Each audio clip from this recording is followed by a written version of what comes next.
Hey, what's going on everyone? Thanks for tuning in to episode 2 of my video build log of the Seagull models Perestroika. And if you look behind my shoulder, you can see the first wing. What we're going to do in this episode is install the flaps, the flap servos, the ailerons, and the aileron servos. Now I've already done that on the wing behind me, and so what we're going to do is zoom in and I'm going to do those installations on the other wing and show you exactly how I went about doing that.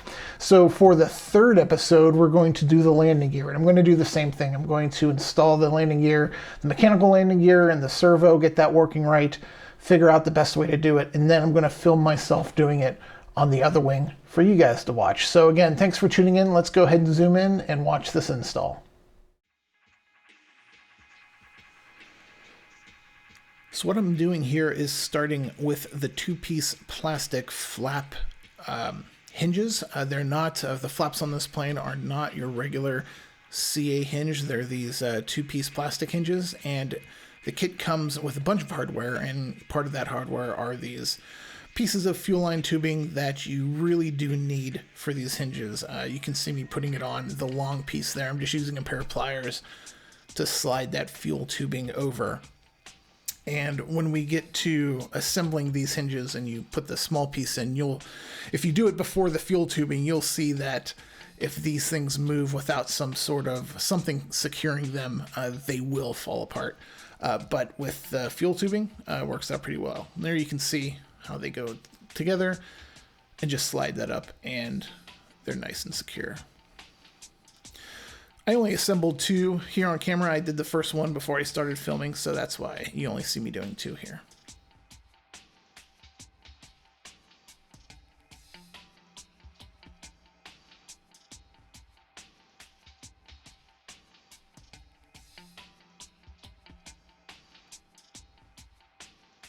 So next we're going to drill the pilot holes for the plastic flap hinges. You can see the 3 holes that are kind of marked for you. They're through the covering and sheeting, but they're not all the way through the wing. So you do need to go through and finish out the pilot holes for these hinges. And I assembled them first because I found that it makes it easy just to kind of install them assembled, and you'll see to get them aligned right so the flap works well, I just kind of installed them put together, and that's what I'm doing here. I do have to say, I love my DeWalt gyroscopic screwdriver. That thing is awesome. It really allows you to go really slow or really fast, so if you've never played with one of these, they're definitely very valuable. The other thing I want to talk about the hardware is that while the kit comes with a ton of hardware, everything you need, a lot of these fasteners, these generic fasteners that they intended for you to use, like on these hinges, were really small Phillips head screws, and I went ahead and just decided to use servo mounting screws from RTL Fasteners. So on this surface, since there's 3 screws on each side, I'm using number 2 screws, and so that's what I'm mounting these with.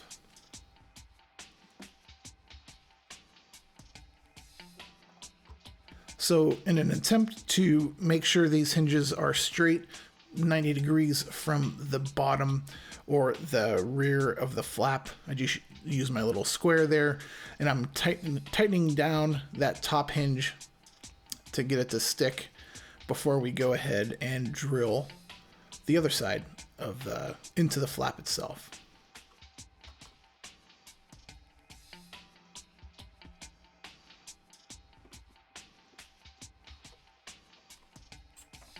So this is the first time I've kind of filmed this overhead shot, so I apologize for the camera autofocusing. I'm going to be working on that for the following videos.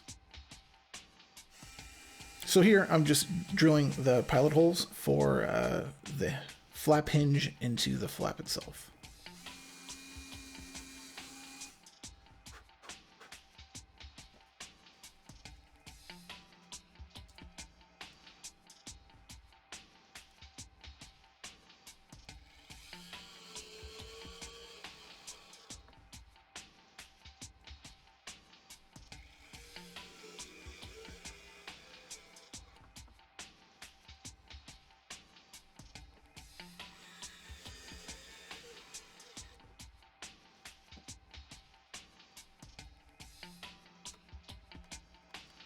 And we'll speed this up. Pretty much this is me getting the tape off. I found that no need to remove that tape before mounting the flap because it's already perfectly aligned, and in fact it just kind of holds it right in place for you. So right here you see me taking off the tape.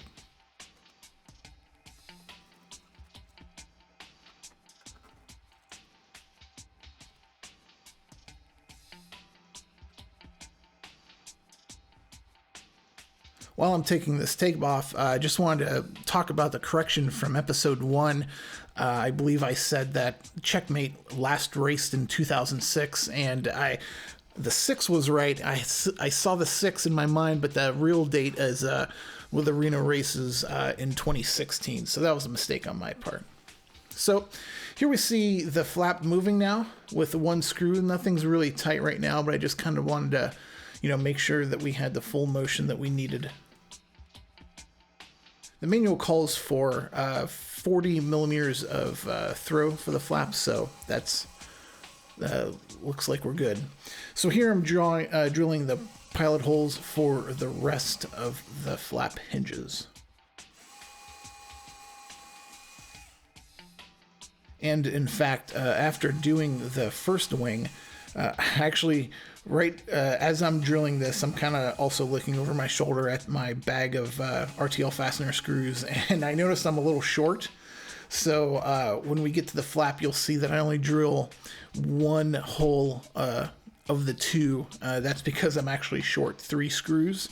So after the holidays, when I have some new another bag of 100 on order, after those come in, I'll finish that out. But also save some time here.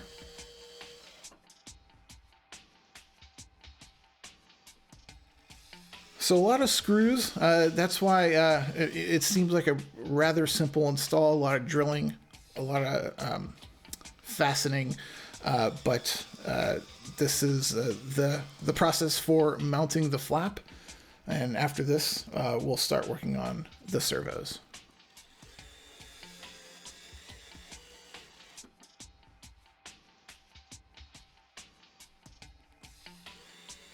Maybe you haven't seen it yet, but if you happen to see a piece of blue painter's tape on the front of my DeWalt screwdriver, it's because there's a white LED on the front when you use it. And I noticed when I used it without it covered up, it would kind of create a big glare on the wing. So I covered up with some blue painter's tape. So here you see I'm only drilling one hole here because I've noticed I've run out of screws. So we'll put these last 3 screws in and we'll continue on.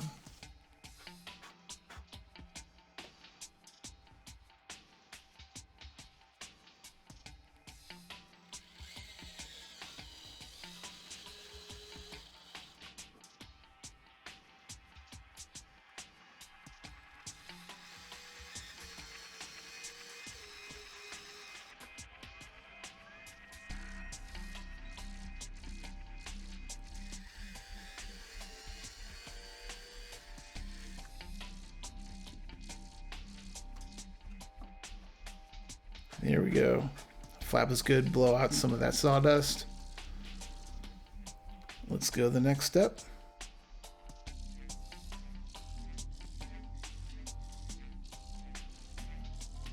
So next we're going to work on the flap servo mounting area.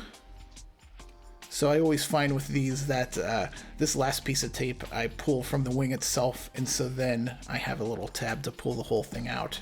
A little bit easier, just like that. Works out well. Small little simple tip, but something worth noting.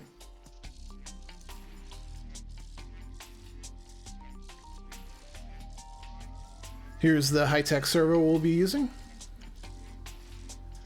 Pretty simple. I'm always really afraid. If you watch my Hughes H1 series, you had to actually mount those blocks that the servo mounts to. When they're already mounted, I'm always afraid for some reason the servo that I decide to use is not going to fit, but both this flap servo and the Futaba BLS 175, they're both standard size. I know they should be about the same size, but Nonetheless, they fit perfectly. So that is the one drawback. You're taking that chance that whoever mounted those blocks did it correctly, whereas it's more work if you do it yourself, but you know it's exactly the way you want it. So here we're just drilling the holes, the pilot holes for the servo to mount into the mounting bracket. And I basically started one so I can get a servo mounting screw in there and then drill out the rest of the pilot holes.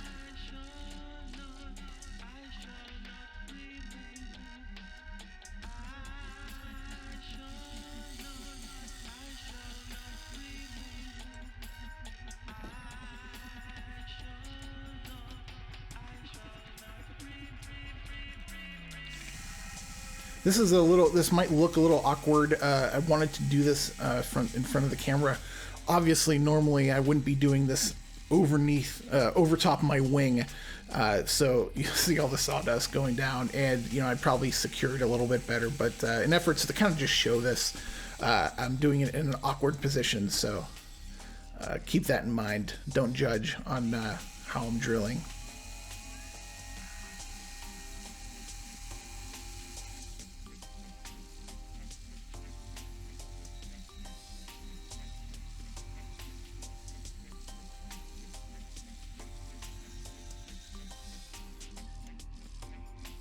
It is surprisingly satisfying to blow away that little pile of sawdust every time. Normally wouldn't be there. There you can see my blue tape. And you also might be wondering, don't judge, but Moose, why do you have two separate quick release extensions on there? And it's actually to just give me like about another inch of space for that really small 5/64 hex bit. And speaking of 5/64 hex bit, look at this awesome 6-inch bit that I got for specifically when you're in tight spaces just like this. So these work out really well.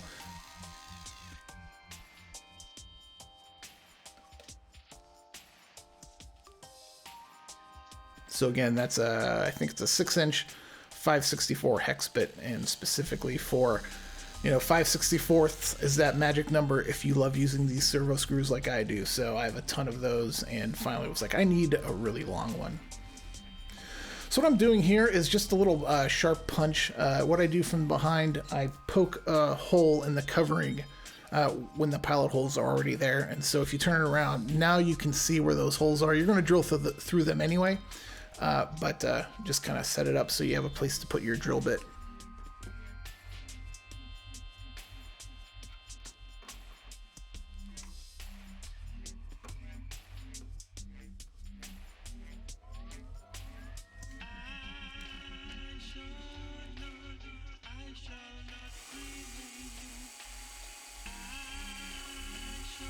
Alright guys, this episode's running a little bit long. Let's cut it off here and we'll go to a part 2.1 where we finish out this install. So thanks for hanging out, and we will see you in a few days. Thanks.